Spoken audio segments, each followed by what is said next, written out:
దేశమును ప్రేమించుమన్నా అనే పాఠ్యభాగం 4వ తరగతిలో 3వ లెసన్ అండి. ఇప్పుడు ఈ లెసన్ గురించి తెలుసుకుందాం.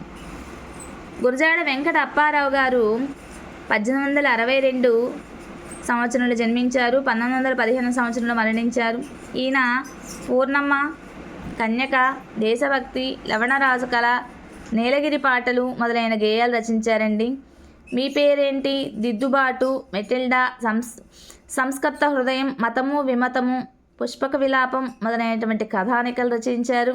అంతేకాకుండా కొండుబట్టియం, బిల్హణీయం అనేటువంటి అసంపూర్ణ నవలలు కూడా రచించారండి గురజాడ వెంకటప్పారావు గారు.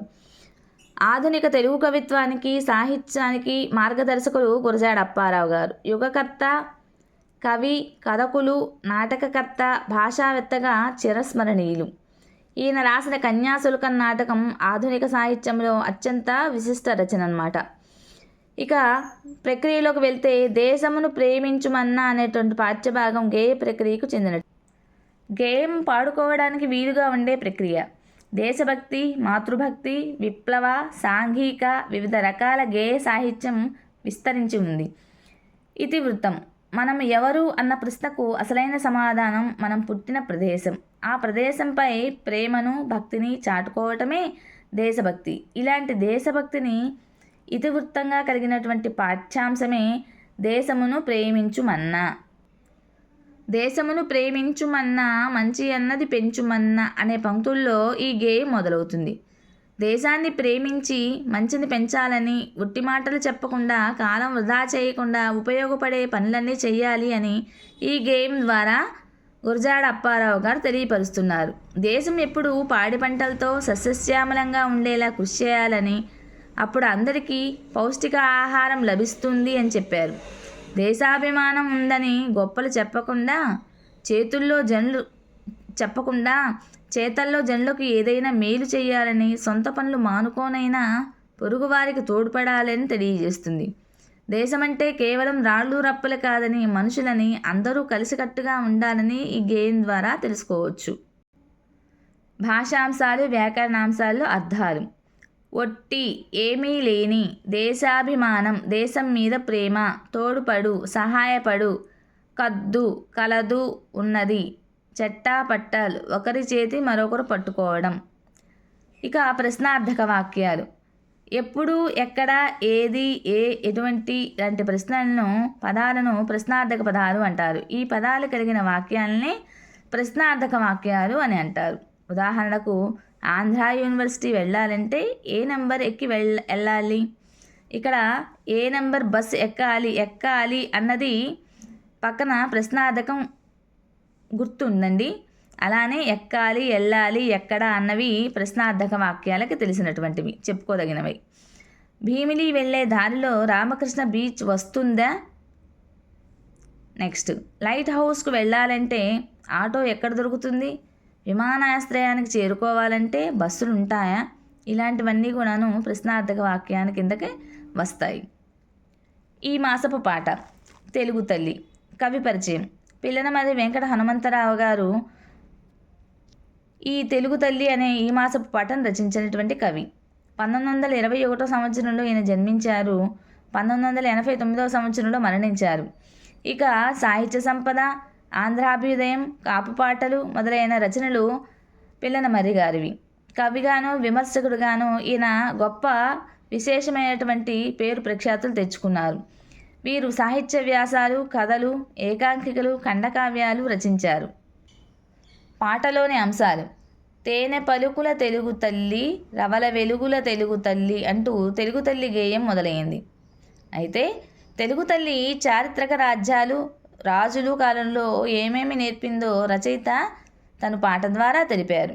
శాతవాహనుల కాలం శాంతి పాఠము, పూర్వవేంగి కాలం పూర్వ కవితలు, కాకతీయుల కాలం ఖడ్గ పాండిత్యము, అంతేకాకుండా రెడ్డిరాయల కాలం లలిత కళలు, గాంధీదేవుని యుగము సదయ హృదయములు. ఈ విధంగా ఒక్కొక్క కాలంలో ఒక్కో విధంగా పరిడవిల్లి నీవు సర్వమానవ సమతిని సాధింపజేసి భారతావళికి గొప్ప పేరుని నింపుతూ ఈ విధంగా కదలిరా అని గేయం ద్వారా కోరుతున్నాడు కవి. ఇక ఈ మాసపు కథ. కందిరీగ కిటుకు. ఈ పాఠ్యభాగము కందిరీగ కిటుకు అనేటువంటి కథ రావూరు భరద్వాజ్ గారు రచించారండి. ఈయన 1927 సంవత్సరంలో జన్మించారు. 2013 సంవత్సరంలో మరణించారు. గుంటూరు జిల్లా తాడికొండ గ్రామానికి చెందినటువంటి వారు రావూరు భరద్వాజ్ గారు. పాకుడు రాళ్ళు అనే నవలకు జ్ఞానపీఠ పురస్కారం 2012 సంవత్సరంలో లభించింది. ఈయన తొలి కథ విమల మంచి పేరు ప్రఖ్యాతులు తెచ్చుకుంది. ఈయన యొక్క రచనలు అపరిచితులు, కథాసాగరము వంటి 37 కథా సంపుటాలు, ఉండమ్మ, ఉడతమ్మ ఉపదేశం, కీలుగుర్రం వంటి 43 పిల్లల కథలు, కరిమింగిన వెలగపండు, జలప్రళయం వంటి 17 నవలలు, జ్ఞానపీఠ పురస్కారం, కళా ప్రపూర్ణ, కేంద్ర సాహిత్య అకాడమీ పురస్కారం, సోవియట్ భూమి నెహ్రూ పురస్కారం, గోపీచంద్ జాతీయ సాహితీ పురస్కారం, కళారత్న, లోక్నాయక్ ఫౌండేషన్ పురస్కారం మొదలైనవన్నీ కూడాను ఈయనకు లభించాయి. ఇక పాఠ్యభాగ సారాంశంలోకి వెళ్తే, ఒక అడవిలో తెలివైన మంచిదైన సింహము రాజుగా ఉండేది. ప్రతి ఒక్కరూ తనను చూసి భయపడకుండా తన దగ్గరకు రావాలని, వారి బాధలు తనతో చెప్పుకోవాలని అభిప్రాయం కలిగి ఉండేది. మరొకరు సుఖంగా ఉండటం, హాయిగా ఉండటం గిట్టని ఏనుగు ఒకటి సింహం మంచితనాన్ని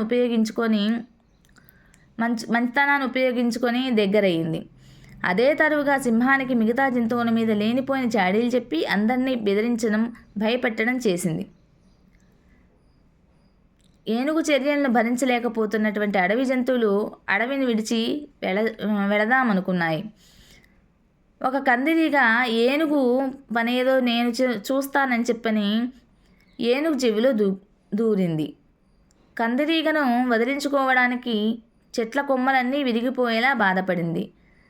చివరకు కందిరీగతో రాజీకొచ్చి అడవిని విడిచి వెళ్ళిపోయింది. కందిరీగ కిటుకు బాగా పనిచేసినందుకు అక్కడి జంతువులన్నీ హర్షించి కందిరీగను ప్రశ్నించాయి.